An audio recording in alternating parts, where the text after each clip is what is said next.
Hi friends, welcome back to my channel. ఈరోజు మీకు ఈ సీరియల్లో ఏం జరిగిందో తెలుసుకోవాలి అనుకుంటున్నారా? అయితే వెంటనే మనం సీరియల్లోకి వెళ్ళిపోదాం.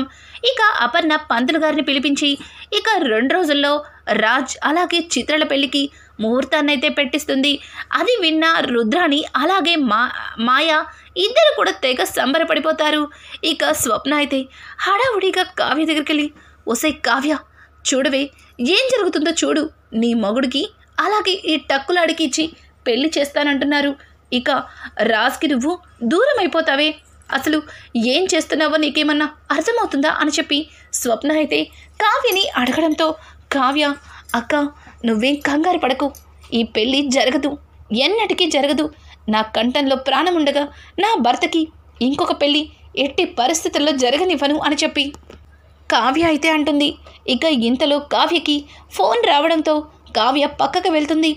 అప్పు కావ్యతో మాట్లాడుతూ, అక్క నీకు పెట్టిన అడ్రస్కి రమ్మని చెప్పాను కదా, ఎక్కడున్నా నువ్వు అని అడగడంతో, అప్పు నేను ఇంకా ఇంట్లోనే ఉన్నానే, నేను రావడానికి కాస్త టైం పడుతుంది అని అంటుంటే, అక్క ఆ మాయ వచ్చేసింది, నువ్వు రాకపోతే అది మళ్ళీ మిస్ అయ్యే ఛాన్స్ ఉంటుంది అని అంటుంటే, అది కాదప్పు, నేను వస్తాను కానీ ఇప్పుడైనా నిజమైన మాయ అడ్రస్ని నువ్వు పట్టుకున్నావా?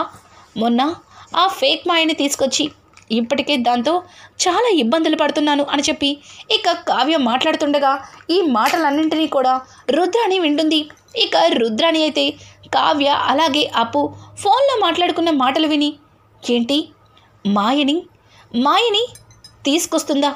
మాయని తీసుకొస్తే ఇక ఎట్టి పరిస్థితుల్లో రాజ్కి అలాగే చిత్రకి పెళ్ళి జరగదు, ఈ పెళ్ళి ఆగకూడదు, ఖచ్చితంగా వీళ్ళిద్దరికీ పెళ్ళి జరిగి తీరాల్సిందే అని చెప్పి ఇక రుద్రాణి అనుకుంటూ అలాగే వింటుంది. ఇక కావ్య అయితే, అప్పు ఎట్టి పరిస్థితుల్లో ఈరోజు మాయని తీసుకొచ్చి అందరి ముందు నిలబెట్టాలి, మాయని ఆ బిడ్డకి తల్లని ప్రూవ్ చేయాలి. ఇక ఇంకొక మాట, ఇంట్లో ఉన్న ఈ మోసగత్తని తరిమి కొట్టాలి అని చెప్పి ఇక కావ్య మాట్లాడుతుంటే, అక్క నేను చెప్తున్న అడ్రస్కి వచ్చి అని చెప్పడంతో ఇక ఆ అడ్రస్ని కావాలని కావ్య పైకంటుంది. అడ్రస్ విన్న రుద్రాణి అయితే చాలా సంబరపడిపోతుంది. ఏంటి కావ్య, నాకంటే ముందుగా మాయని తీసుకొచ్చి మాయతో అందరి ముందు నిజాన్ని చెప్పించాలనుకుంటున్నావు కదా, ఇక ఆ మాయమైపోతుంది, ఇంకా ఈ చిత్రతో రాజ్కి పెళ్ళి జరుగుతుంది అని ఇక రుద్రాణి అయితే ఒక రకంగా నవ్వుతుంది. ఇంకా రుద్రాణి అక్కడి నుంచి వెళ్ళిపోవడం చూసి కావ్య నవ్వుకుంటూ మళ్ళీ అప్పుకి ఫోన్ చేసి, అప్పు మాయని సేఫ్టీగా ఉంచు, నేను వచ్చే వరకు అని చెప్పి ఇక కావ్య ఫోన్ కట్ చేస్తుంది. ఇంతలో రాజ్ కావ్య దగ్గరకు వచ్చి, చూసావుగా ఏం జరిగిందో, మమ్మీ పంతుల్ని తీసుకొచ్చి ముహూర్తం పెట్టించారు, ఇంకొక 2 రోజుల్లో ఆ మాయ అని చెప్పుకునే మోసగత్తికి నాకు పెళ్ళి, ఇప్పుడు నీకు సంతోషమేనా అని చెప్పడంతో, ఏంటండి అలా మాట్లాడుతున్నారు, ఇంత కష్టపడింది మిమ్మల్ని పరాయి ఆడదానికి వదిలిపెట్టడానికి కాదు అని అంటుంటే, మరి ఏం చేద్దామని ఇంకొక దాన్ని తీసుకొచ్చి నా పీక్కి ఉరివేస్తావా అని అంటుంటే, చూడండి మీకు ఏమీ కాదు, అసలు ఈ పెళ్ళే జరగదు, నేనుండగా నా భర్తకి ఇంకొక పెళ్ళి ఎలా జరగనిస్తా అనుకుంటున్నారు అని చెప్పి ఇక కావ్య అయితే అక్కడి నుంచి వెళ్ళిపోతుంది. సుభాష్ అమ్మ కావ్య అని పిలవడంతో, ఆ మామయ్య గారు మీరు నాకు ఏం చెప్పాలనుకుంటున్నారో అర్థమైంది, కానీ మీరేం కంగారు పడకండి, నిజమేంటో అందరికీ తెలిసేలా చేస్తాను, తరువాత అన్ని నిజాలు బయటకు వస్తాయి. ఈ పెళ్ళి జరుగుతుందని మీరు కంగారు పడుతున్నారు, ఈ పెళ్ళి ఎట్టి పరిస్థితుల్లో జరగదు అని చెప్పి ఇక కావ్య అక్కడి నుంచి అప్పు ఇచ్చిన అడ్రస్కి బయలుదేరుతుంది. అప్పు కావ్య కోసం ఎదురు చూస్తుండగా ఇక ఇంతలో కావ్య కంటే ముందుగానే రుద్రాణి అక్కడికి చేరుకుంటుంది. రుద్రాణి వెళ్ళి డోర్ కొట్టడంతో ఒక అమ్మాయి బయటికి వస్తుంది. ఆ అమ్మాయిని చూసిన రుద్రాని మాయ అంటే నువ్వేనా అని అడగడంతో హా అవును మాయ అంటే నేనే, కానీ మీరెవరు అని అడగడంతో నేను దుగ్గిరాళ్ళ వారింటి ఆడపడుచుని, నువ్వు ఎవరితో అయితే బిడ్డని కన్నావే ఆ సుభాష్కి చెల్లెలని అని చెప్పడంతో మాయ ఒక్కసారిగా కంగారు పడుతూ ఏంటి మీరు మీరు సుభాష్ గారి చెల్లెలా, దుగ్గిరాల వారి ఆడపడచా, రండి లోపలికి రండి అని అనడంతో చూడు నేను నీతో మర్యాదలు చేయించుకోవడానికి రాలేదు, నిన్ను తీసుకువెళ్ళడానికి వచ్చాను అని చెప్పడంతో నన్నెక్కడికి తీసుకెళ్తారు అని మాయ అడుగుతుంటే నేను చెప్తున్నాను కదా నాతోరా, నీ గురించి అన్నయ్య ఇంట్లో అందరికీ చెప్పేశాడు, ఇంట్లో అందరూ కూడా నిన్ను ఆ ఇంట్లో ఉండడానికి ఒప్పుకున్నారు, స్వయంగా వాళ్ళ చెల్లెల్ని దుగ్గిరాల వారింటి ఆడపడుచుని స్వయంగా నన్నే పంపించారు నిన్ను తీసుకురావడానికి అని చెప్పడంతో మాయ ఒక్క క్షణం చాలా సంతోషపడుతూ ఇక రుద్రాణితో బయలుదేరుతుంది. ఇదంతా కూడా దొంగచాటుగా కావ్య అలాగే ఇంకా కావ్య అప్పు ఒకరినొకరు చూసుకొని ఐఫై కొట్టుకొని నవ్వుకుంటూ ఉంటారు. అక్క మీ రుద్రాణి ఆంటీ అడ్డంగా దొరికిందే అని అంటుంటే ఈవిడ దొరకడం కాదే, ముందు అసలు మాయ ఎక్కడ ఉంది అని అడగడంతో అసలు మాయ సేఫ్టీగా మన ఇంట్లోనే ఉంది, ఇక బయలుదేరదామా అని అనడంతో ఇంకా రుద్రాణి వెంటే కావ్య అలాగే అప్పు ఇద్దరు కూడా బయలుదేరుతారు. ఇక రుద్రాణి ఆ మాయని తీసుకొని ఒక సీక్రెట్ ప్లేస్కి అయితే వెళ్తుంది. ఆ సీక్రెట్ ప్లేస్లో మాయని సేఫ్టీగా ఉంచుతుంది. మాయకి డౌట్ రాకుండా రాహుల్ని పిలుస్తుంది. రాహుల్ మమ్మీ ఏంటి మమ్మీ అని అంటుంటే ఇదిగో తినే మాయ, తిను, చూడు తను మాయ, మన రాజ్ తీసుకొచ్చిన బిడ్డకి తల్లి, స్వయాన మీ మావయ్య సుభాష్కి కావలసిన మనిషి, తనని జాగ్రత్తగా చూసుకో అని చెప్పడంతో ఇక మాయ రుద్రాణితో ఏవండి నన్ను ఇంటికి తీసుకెళ్తానని చెప్పి ఇక్కడికి తీసుకొచ్చారేంటి అని అనడంతో చూడు నీకు అన్నయ్యకి పెళ్ళి జరిగే వరకు ఇలాగే కొంచెం సీక్రెట్గా ఉంచమని నాన్నగారు చెప్పారు, అందుకే నిన్ను ఇక్కడ ఉంచాము, వీడు ఎవరో కాదు నా కొడుకు రాహుల్, నీకేం కావాలన్నా అన్నీ దగ్గరుండి చూసుకుంటాడు అని చెప్పి ఇక మాయని రాహుల్కి అప్పగించి తను అక్కడి నుంచి వెళ్ళిపోతుంది. ఇక రాహుల్ బయటికి వచ్చి రుద్రాణితో మమ్మీ ఏంటి మమ్మీ ఆ మాయని కూర్చోపెట్టి మేపమని చెప్తున్నావు, అసలు దాన్ని చూస్తుంటే నాకు చాలా తేడాగా అనిపిస్తుంది అని అంటుంటే రే ఇంట్లో చిత్రకి అలాగే రాజ్కి పెళ్ళి జరిగే వరకు దీన్ని కాస్త సీక్రెట్గానే ఉంచాలి, దీన్ని వెతికి పట్టి తీసుకొచ్చి ఇంట్లో నిజాలన్నీ బయట పెడతానని కావ్య బయలుదేరింది. దానికంటే ముందుగా వచ్చి ఈ మాయని అక్కడి నుంచి మాయం చేశాను, ఇక దానికి అస్సలు డౌట్ రాకుండా నువ్వే జాగ్రత్తగా చూసుకోవాలి అని చెప్పి రుద్రాణి ఇక రాహుల్కి అప్పగించి అక్కడి నుంచి వెళ్ళిపోతుంది. ఇక మాయ పేరుతో వచ్చిన దాచిన ఆ మాయ రాహుల్ని మామూలుగా చావకొట్టదు, బిర్యానీ కావాలని అలాగే జ్యూస్లు తాగుతానని తనకు నచ్చినవన్నీ తెగ ఆర్డర్ పెట్టించుకొని ఇక ఒక కుంభకర్ణుల్లాగా తింటూనే ఉంటుంది. రాహుల్కైతే ఒక విధంగా పిచ్చి పడుతుంది. అసలు ఇది ఆడదేనా, ఒక ఆడది ఇంతలాగా ఎలా తినగలుగుతుంది అని చెప్పి రాహుల్ అయితే అలాగే ఆ మాయ వైపు చూస్తుంటాడు. అయినా మావయ్యకి పని పట్ట ఏమీ లేదా, ఇట్లాంటి దయ్యాన్ని ఎలా దగ్గరయ్యాడు, దీంతో ఎలా బిడ్డని కన్నాడు, దీన్ని చూస్తుంటేనే చాలా అసహ్యంగా ఉంది, ఇది తింటుంటే నాకు కడుపులో దేవేస్తుంది అని చెప్పి రాహుల్ తన మనసులో అనుకుంటూ దాన్ని చాలా అసహ్యంగా చూస్తుంటాడు. ఇంకా ఇది ఇలా ఉండగా ఇంట్లో రాజ్ని పెళ్లి కొడుకుని చేయడానికి అపర్ణాదేవి తెల్ల బట్టలు తీసుకుని రాజ్ దగ్గరకైతే వస్తుంది.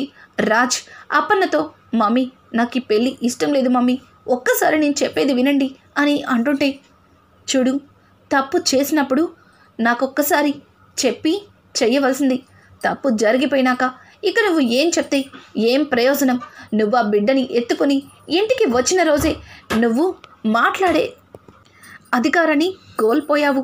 ఇక ఈ విషయాన్ని వదిలిపెట్టేసి త్వరగా ఆ పెళ్లి బట్టలు వేసుకో అని అంటుంటే, మమ్మీ అది కాదు మమ్మీ, నాకు ఈ పెళ్ళి ఇష్టం లేదు మమ్మీ అని అంటుంటే, రాజ్ ఒక ఆడదాన్ని జీవితాన్ని పాడు చేసినప్పుడు ఆలోచించుండాల్సింది. ఇలాంటివన్నీ ముందుగానే వస్తాయని. ఒక బిడ్డకి తల్లిని చేసిన తరువాత తన మీద ఇష్టం లేదని తనని పెళ్లి చేసుకోనని అంటే చూస్తూ సమాజం ఊరుకోదు. సమాజం సంగతి పక్కనుంచితే సాటి ఆడదానిగా నేను అస్సలు ఊరుకోను అని చెప్పి ఇక అపర్ణ అయితే రాజ్ని బట్టలు వేసుకొని బయటికి రమ్మంటుంది.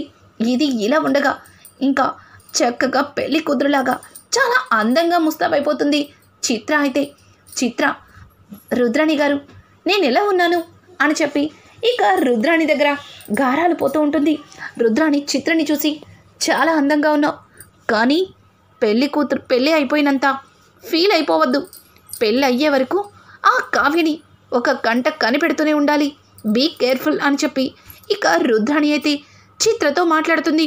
ఇంకా ఇంట్లో జరుగుతున్న గందరగోళాన్ని చూసి ఇందిరాదేవి అయితే తట్టుకోలేక అసలు ఈ కావ్య ఎక్కడ ఉంది, ఇంట్లో ఏం జరుగుతుంది, నాకు ఇదేమీ నచ్చటం లేదు.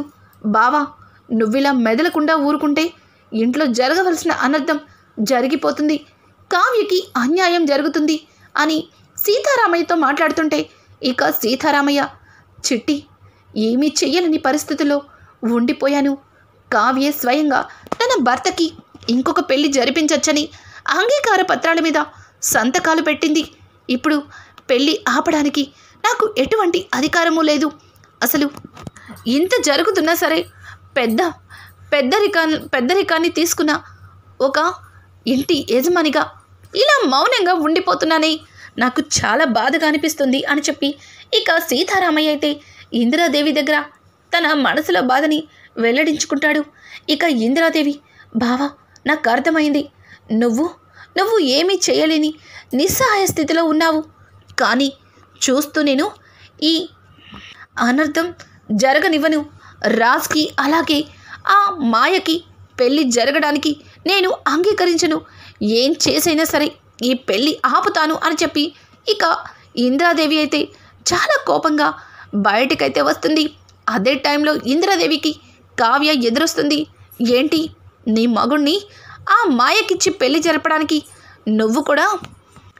ఇంకా కావ్యని చూసిన ఇందిరాదేవి అయితే, వచ్చావా రా, నీ మగుడికి ఇంకొక ఆడదాంతో పెళ్లి జరుగుతుంది, ఆ పెళ్ళిని దగ్గరుండి మరి వీక్షించడానికి వచ్చావా అని చెప్పి కావ్య మీద గట్టిగా అరుస్తుంది. ఇక ఇందిరాదేవి అలా అరవడంతో కావ్య, అమ్మమ్మ గారు నన్ను అర్థం చేసుకోండి, కానీ మీరు అనుకుంటున్నట్టు ఈ పెళ్ళి జరగదు. ఎందుకంటే ఆ మాయ ఒక అబద్ధం, ఆ మాయ ఒక మోసగత్తే అని చెప్పడంతో, ఏం మాట్లాడుతున్నావే వెర్రి బాగుల్దానా, అది మోసగత్తైనప్పుడు, అది ఒక అబద్ధమైనప్పుడు అట్లాంటి దాన్ని ఎందుకు ఇంటికి తీసుకొచ్చావు, ఈరోజు ఇంత దూరం వచ్చేదాకా ఎందుకు చేశావు అని అంటుంటే, ఆ మాటలకి చెప్తాను, అన్నింటికి సమాధానం చెప్తాను, ఇంకాసేపు ఆగండి, అందరికీ నిజం తెలుస్తుంది, అన్నీ బయట పెడతాను అని చెప్పి ఇక కావ్య హడావుడిగా ఎక్కడైతే వాళ్ళు నిజమైన మాయని దాచిపెట్టారో అక్కడికైతే వెళ్తుంది. కావ్యని చూసిన మాయ భయపడుతూ వెనకడుగు వేస్తుంటే ఇక అప్పు, ఏం తప్పు చేసినప్పుడు ఈ భయం నీకు గుర్తు రాలేదా? తప్పు చేసి ఒక పరాయి మగవాడితో పెళ్ళి కాకుండానే తల్లి అయ్యేలాగా బిడ్డని కన్నావు, అప్పుడు నీకు భయం అనిపించలేదా? ఇప్పుడు మా అక్కని చూసి భయం నటిస్తున్నావు అని అంటుంటే, లేదు నేను భయాన్ని నటించలేదు, నేను ఏ తప్పు చెయ్యలేదు అని చెప్పి మాయ భయపడుతుంటే ఇంకా కావ్య అయితే మాయని చూసి, చూడు నువ్వు ఇదంతా కూడా కావాలని చెయ్యలేదని నిన్ను చూస్తుంటేనే అర్థమవుతుంది, నువ్వు ఏదో ఒక ఇబ్బందిలో ఉన్నావని కూడా బాగా అర్థమవుతుంది, నీకు ఇంతకు ముందే పెళ్లి జరిగిందని నేను తెలుసుకున్నాను, చెప్పు, నిజం చెప్పు, ఏమైందో చెప్పు అని అంటుంటే, అవును నాకు పెళ్ళయింది, నా భర్తని ప్రేమించి మరీ పెళ్లి చేసుకున్నాను, తనతో నా జీవితం చాలా సంతోషంగా ఉంది, అనుకోకుండా నా భర్తకి యాక్సిడెంట్ అయింది, 2 కాళ్ళు విరిగిపోయాయి. అతను లేవలేని పరిస్థితుల్లో ఉన్నాడు. అలాగే అప్పుడే తెలిసింది అతనికి బ్లడ్ క్యాన్సర్ ఉందని. ఆ క్యాన్సర్కి ఇమీడియట్లీ ఆపరేషన్ చేయకపోతే ఆయన చచ్చిపోయే ప్రమాదం ఉందని డాక్టర్లు చెప్పారు. అప్పటికప్పుడు అసలు సంతోషంగా ఉన్న జీవితం ఒక్కసారిగా చీకటిగా అయిపోయింది. నాకు ఏం చేయాలో అర్థం కాలేదు. ఇక అసలు బయటికి అడుగు పెట్టలేది. నేను మొదటిసారిగా ఊటీలో ఉన్న స్వరాజ్ గ్రూప్ ఆఫ్ కంపెనీలో జాబ్ కోసం వెళ్ళాను. సుభాష్ సార్ చాలా మంచివారు. నన్ను ఇంటర్వ్యూ చేసిన మరుక్షణమే ఆయన ఆఫీస్లో నాకు జాబ్ ఇచ్చారు. కొద్ది రోజుల తర్వాత ఇంట్లో పరిస్థితి మరీ క్రిటికల్గా మారిపోయింది.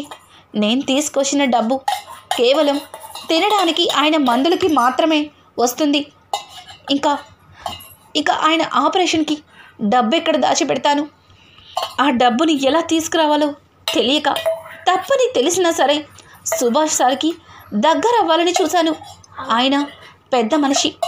చాలాసార్లు ఆయనకి దగ్గరగా వెళ్ళిన నన్ను ఒక కూతురులాగానే చూశారు, కానీ ఏ రోజు కూడా తప్పుడు ఉద్దేశంతో నన్ను చూడలేదు. ఆ రోజు ఆయన ఆఫీస్ టెన్షన్స్లో ఉండి కాస్త ఆల్కహాల్ తీసుకున్నారు. అదే అనువుగా తీసుకొని ఆయనకి దగ్గరైనట్టుగా ఆయన నమ్మేలాగా ప్రవర్తించాను. ఆ తరువాత తప్పు జరిగిపోయింది. ఇక ఎన్నటికీ మీకు కనిపించను, నాకు ఇంత డబ్బు ఇవ్వండి అని చెప్పి సార్ దగ్గర 30 లక్షలు తీసుకొని అక్కడి నుంచి దూరంగా వెళ్ళిపోయాను. ఇంకా మా ఆయనకి ట్రీట్మెంట్ జరిపించాను. తరువాత మా ఆయన ఆరోగ్యం బాగానే ఉంది. మేం బాగానే ఉన్న టైంలో బాబు నా కడుపులో పడ్డాడు. అదే క్షణంలో ఆయన నాకు దూరం అయ్యాడు. ఆయన దూరమైన బాధ కంటే నా బిడ్డకి తండ్రి లేడన్న బాధే నన్ను ఎక్కువ మనస్తాపానికి గురి చేసింది. అప్పుడే సుభాష్ సార్ గుర్తొచ్చారు. నా బిడ్డ అనాథ కాకూడదు, నా బిడ్డకి తండ్రి ప్రేమ దూరం అవ్వకూడదని ఆ బిడ్డని సుభాష్ సార్ బిడ్డగా అందరినీ నమ్మించాను. రాజ్ సార్ అది నిజమని ఆ బాబుని తన బిడ్డగా మీ ఇంటికి తీసుకొచ్చారు. అదే జరిగింది. డబ్బాసుతోనే ఇదంతా చేశాను. నన్ను క్షమించండి. నేను చేసిన తప్పుకి మిమ్మల్ని క్షమాపణ కోరుకుంటున్నాను. నేను ఎంత పెద్ద తప్పు చేశానో నాకు అర్థమైంది. డబ్బు కోసం నా బిడ్డని కూడా అమ్ముకుంటున్నానని నాకు అర్థమైంది. ప్లీజ్ మీకు దండం పెడతాను. సార్ ఇచ్చిన డబ్బంతా తిరిగి వెనక్కి ఇచ్చేస్తాను. నా బిడ్డని నాకు ఇచ్చేయండి అని చెప్పి ఇక మాయ కావ్యని ప్రాధాయపడుతుంది. ఇదంతా నిజంగానే నమ్మచ్చా, లేకపోతే తప్పించుకోవడానికి కట్టుకథలు అల్లుతున్నావా అని అప్పు అడగడంతో, లేదండి, లేదు, నేను చెప్తుంది నిజమే. నేను నిన్న ఊరు వెళ్ళడానికి కారణం కూడా సార్ దగ్గర నుంచి తీసుకున్న డబ్బుతో కొన్న పొలాన్ని అమ్మేసి ఆ డబ్బుని తీసుకొచ్చాను. ఆ డబ్బు సార్కి ఇచ్చేసి నా బిడ్డని నేను తెచ్చుకోవాలని నేను అక్కడికే బయలుదేరుతున్నాను. అప్పుడే మీరు నాకు ఎదురయ్యారు అని చెప్పి ఇక మాయ చెప్పిన మాటలు విని కావ్య, అప్పు ఆగవే, తను చెప్పేదానిలో న్యాయం ఉంది. తను అబద్ధం చెప్పట్లేదని తన ఫేస్ చూస్తుంటేనే అర్థమవుతుంది. నువ్వు ఈ నిజాన్ని మా ఇంట్లో అందరి ముందు చెప్పగలవా అని అడగడంతో, చెప్తాను, ఎక్కడైనా చెప్తాను, దయచేసి నా బిడ్డని మాత్రం నాకు ఇచ్చేయండి అని ఇక మాయ ఏడుస్తుంటుంది. కరెక్ట్గా ఇక పెళ్ళికి ఇంకొక 2 గంటల సమయం ఉందనగా అందరూ కూడా గుడి దగ్గరికి బయలుదేరుతారు. కావ్య కూడా ఆ దొంగ మాయని అందరి ముందు ఇరికించడం కోసం నిజమైన మాయని డైరెక్ట్గా గుడి దగ్గరికే తీసుకెళ్తుంది. ఇక గుడి దగ్గరికి మాయని తీసుకెళ్లడంతో మాయని చూసిన సుభాష్ మాయా అని అనడంతో రుద్రాణి ఒక్కసారిగా షాక్ అవుతుంది. మాయ ఏంటి, ఎక్కడ ఉంది మాయ అని అటు ఇటు తల తిప్పి చూస్తుంది. ఇక కావ్య అయితే మాయని తీసుకొచ్చి అందరి ముందు, ఆ బిడ్డ నా బిడ్డే, ఆ బిడ్డకి రాజ్ సార్కి ఎటువంటి సంబంధం లేదు, నా బిడ్డని నాకు ఇచ్చేయండి, డబ్బు కోసమే ఆ బిడ్డ రాజ్ సార్ వల్ల పుట్టాడని వాళ్ళని నమ్మించాను, నేను తప్పు చేశాను, నేను నా బిడ్డని అమ్ముకోలేను అని చెప్పి ఇక మాయ అయితే అందరినీ వేడుకుంటుంది. ఇంతలో రుద్రాణి వచ్చి చప్పట్లు కొడుతూ, ఏంటి మొన్న తీసుకొచ్చిన మాయ ఇంటి నుంచి వెళ్ళిపోలేదని మరొక అమ్మాయిని డబ్బిచ్చి బాగానే నాటకాలు ఆడిస్తున్నారు.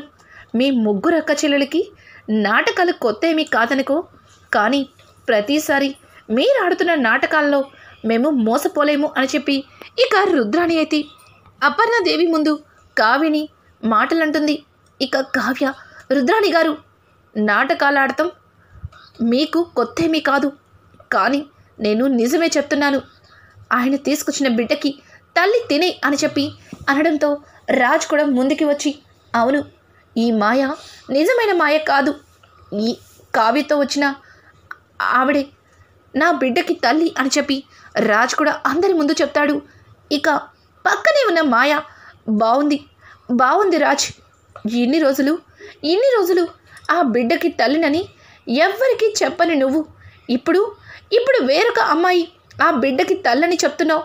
నాతో పెళ్లి చేసుకోవడం నీకు ఇష్టం లేదు, ఎందుకంటే ఎలాగో నా మీద నీకు మోజుపోయింది. ఇక నా మొహం నీకు చూడాలనిపించట్లేదు. అందుకే కదా ఈ పెళ్లి జరగకుండా ఉండడానికి నీ భార్య కావ్యతో కలిసి ఈ రకంగా ప్లాన్ చేసావు. ఆంటీ, నాకు తెలుసు ఆంటీ, పెళ్ళి కాకుండా తప్పు చేశాను, బిడ్డని కన్నాను, నా జీవితాన్ని నాశనం చేసుకున్నాను. ఇక మీరంటే పెద్దింటి వాళ్ళు ఏదైనా చేస్తారు, కానీ నేను ఒక అభాగ్యురాల్ని, నేనేమీ చెయ్యలేను, నన్ను క్షమించండి, ఇప్పుడే ఏ గొయ్యో నెయ్యో చూసుకుంటాను అని చెప్పి అక్కడే గుడి దగ్గర ఉన్న ఒక బావి దగ్గరికి వెళ్ళి దూకేస్తానన్నట్టుగా మాయ పరిగెడుతుంది. ఇక మాయ అలా పరిగెట్టడంతో కావ్య మాయ వెంటే వెళ్ళి, త్వరగా దూకే, నువ్వు దూకితే నాకు కూడా చూడాలనుంది అని అంటుంటే మాయ దూకకుండా బిత్తర చూపులు చూస్తుంది. ఏంటి అలా చూస్తున్నావు? చచ్చిపోతానన్నావు కదా, నీ జీవితం నాశనం అయిపోయింది అన్నావు కదా నా భర్త వల్ల, మరి చావే, నువ్వు దూకుతావా, నన్ను తోసేమంటావా అని చెప్పి ఇక కావ్య అంటుంటే ఇక మాయ అయితే వెనకడుగు వేస్తుంది. ఇంతలో రాహుల్ పరుగును వచ్చి, మమ్మీ, మన దగ్గర ఉన్న మాయ నిజమైన మాయ కాదు మమ్మీ, అది వచ్చిన దగ్గర నుంచి ఏదో ఒకటి తింటూనే ఉంది, దాని టార్చర్ నేను భరించలేకపోతున్నాను మమ్మీ అని రాహుల్ చెప్పడంతో ఇక కావ్య అందరి ముందు జరిగిందంతా కూడా బయట పెడుతుంది. నేను తప్పే చేశాను, నిజమేంటో తెలుసుకోకుండా ఈ మోసగత్తని తీసుకొచ్చి తనే బిడ్డకి తల్లని మీ అందరి ముందు పెట్టాను, కానీ తరువాత తను దొంగ అన్న నిజాన్ని ఎందుకు బయట పెట్టలేదంటే ఎక్కడ మావయ్య గారిని మీరందరూ అపార్థం చేసుకుంటారేమో అని మీకెవ్వరికీ కూడా నిజం చెప్పలేకపోయాను, కానీ అసలు మాయని తీసుకొచ్చాను. అసలు ఆ బిడ్డకి మన కుటుంబానికి ఎటువంటి సంబంధం లేదు, ఇప్పటికైనా నిజం తెలుసుకోండి అని చెప్పి కావ్య అందరి ముందు ఇక నిజాన్నైతే రుజువు చేస్తుంది. మాయ ఆ బాబుని తీసుకొని, నన్ను క్షమించండి, డబ్బు కోసం చాలా పెద్ద తప్పు చేశాను, మీరిచ్చిన డబ్బంతా వెనక్కి ఇచ్చేస్తాను, నా బాబు నాకు కావాలి, నన్ను నా బాబుని దూరం చేయొద్దు, ఈ బిడ్డ మీ బిడ్డ కాదు, నా భర్తకి నాకు ప్రతిరూపం అని చెప్పి ఇక మాయ బాబుని ఎత్తుకుని అందరి ముందు బోరున తన మనసులో ఉన్న బాధని విలపించుకుంటుంది. నిజం తెలుసుకున్న సీతారామయ్య ఇక రుద్రాణి చేసిన తప్పుకి ఎటువంటి నిర్ణయం తీసుకుంటాడు, అలాగే మరొక్కసారి కావ్య మెడలో నల్లపూసలు వేస్తాడు. రాజైతే రానున్న ఎపిసోడ్స్ మరింత ఇంట్రెస్టింగ్గా మారబోతున్నాయి. ఈ వీడియో మీకు నచ్చినట్టయితే లైక్ చేసి సబ్స్క్రైబ్ చేసుకోవడం మాత్రం మర్చిపోకండి. Thanks for watching. Hi friends, welcome back to my channel. ఈరోజు మీకు ఈ సీరియల్లో